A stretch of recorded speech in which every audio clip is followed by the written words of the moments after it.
It's the only way to protect the ones we love. What's good, YouTube? It's your boy Show back with another video. Yes, God of War is releasing soon. I'm not gonna lie, I feel like God of War really showed people why you want a PlayStation. I mean, don't get me wrong, it's gonna end up on PC eventually, some years later, but I think PlayStation does a good job with its exclusives, and I think God of War is a big reason why you should get a PS5 and play experiences like this, because I think that this game might be Game of the Year. I'm not even gonna lie to you. The Elden Ring come out this year? It probably did. So I probably can say that for sure, but I ain't gonna lie, man, I really like this trailer. It gave me everything I wanted to see. It was super cinematic. I saw a lot of the scenery, a lot of the environments. I got like a gist of the story a little bit, but I really don't know still what's going on, which means it's a good trailer. Like at first I was okay, God of War is really good, and the first one was a really good game, but I feel like this trailer showed me how good the franchise is as a whole. Like I don't know. It's like when you play a game, like when I play Spider-Man or any other game, I realize how great that game is, but when you're done, it's not like you think it's bad, it's just that you don't really think about how awesome that game is anymore because you've played all of it. But seeing everything I've seen from this trailer, everything I've seen about the game so far, this game is going to be amazing. I think it's going to be a general runner-up. I love that the story, just for me, the story seems so much more crazier in this one. Especially since we learned about a lot of things about Atreus from the last games. I'm not going to spoil it here in case you haven't played God of War 1. But if you haven't played God of War 1, go ahead and play it, man. You're missing out on a lot. It's such an amazing game. 1 is such an amazing game that you have to play for 2. I love that Thor's in it. I love we're going to end up fighting Thor. I love that the take on Ragnarok is that it seems like Kratos and Atreus might be the one who causes Ragnarok, considering that all the gods die, and that's kind of Kratos' like thing, to destroy all the gods. I don't know, I like the take on it. I love the story for this.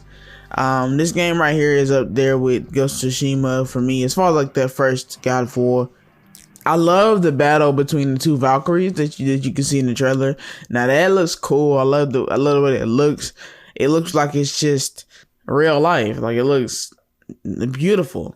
I'm not gonna lie to you guys though. I was already gonna pre-order before I saw this. I just kind of had to gather myself because, you know, normally when you buy a game these days, it's always broken, glitchy. But to be honest, when I played the original God of War, it couldn't be more far from that. The game was so polished, it was so well done. So I'm definitely buying this day one. I'm getting this day one and pre-ordering it. The trailer alone gives me enough hype to be excited for the game. A lot of people these days want a game that's gonna last them for hours and hours, and that's where the games as a service and stuff come in, try to fill those needs for those type of people. For me, man, I don't necessarily like either or. You know, I'll play a JRPG that takes 100 hours to complete, or I'll play a God of War Ragnarok, which, you know, maybe take like 20 hours, you know, and depending on how the story goes. The original God of War though was actually quite long. I'm not gonna lie, it was actually long enough to satisfy my taste.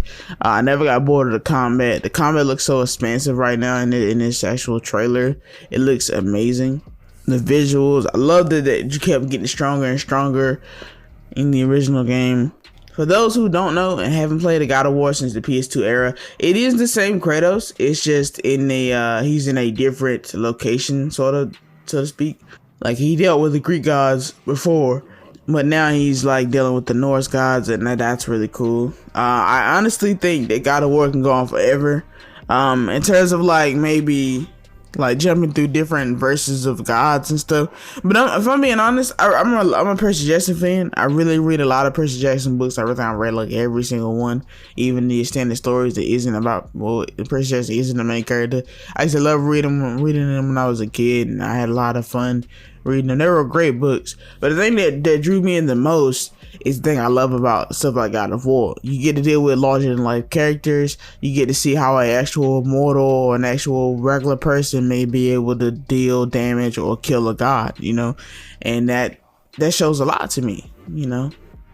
This is why I love the God of War game so much. You know, Kratos, not necessarily as a regular person, to be honest, but gods fear him. You know, like gods, immortal creatures. He's like Gore the God Butcher, but kind of good. While I feel that they won't do that in terms of like maybe make a God of War for each different pantheon of gods, it would be interesting to see with all these different religions out there in the world. You have the Norse gods, you have the Greek gods, you have the Roman gods, and they can basically cycle through each one, and it could be a lot of great stories from that. I think eventually Kratos will die. I don't know if Kratos will die in this one. This is just my prediction. I think that maybe he'll die like whenever Atreus gets old enough to really be the next main character. I think they're gonna continue the games. They've done a really great job with the series, and to be honest, maybe he'll be named something else. I doubt it, but it would be cool to kind of play as Atreus as you go along, like as you continue to see him get older and older during all these games and stuff, and become more of his own man. You know, basically being trained by the greatest god killer in the world and being the son of the greatest god killer in the world. You know, you would think that maybe the Atreus, I think I'm saying his name right, that he will be able to take the mantle, take the leadership, and be able to hold his own game. I think the God of War series would have to be very careful in doing that. I don't know if that is their plan, but because Kratos is so polarizing, he's such a well-known character that it could be very difficult for them to kind of transfer over to him, to the son. So I don't know. That's just kind of speculation, but I think that's where the story is gonna go. Eventually, Kratos is gonna die. I think this is just at this point, Kratos has outlived so many things that at this point he's gonna die. It would suck to lose that type of character, but I mean, he's steadily going against very strong gods and stuff, and not saying that he can't beat them, but you just never know. I just think that in the end, that's gonna be his son's way of taking over the franchise. That's just my theories and my thoughts, but let me know down below what you feel about the future of this game. This ain't really talking about the future of God of War, just talking about the game in general. I think it's gonna be great. I think the game is going to be really beautiful. I think the combat is gonna be amazing. I feel like we're gonna get some new weapons in this for sure. I don't know if we're gonna fight the Allfather Odin. I don't know if we're gonna fight him just yet, because we're fighting Thor, and I do think this is gonna be a trilogy type game. So if Kratos doesn't die in this one, he definitely will die in the other one. But then again, in the God of War series, dying is not necessarily a permanent thing, if you know what I mean. That being said, guys, thanks for watching the video. I'll see you guys next video.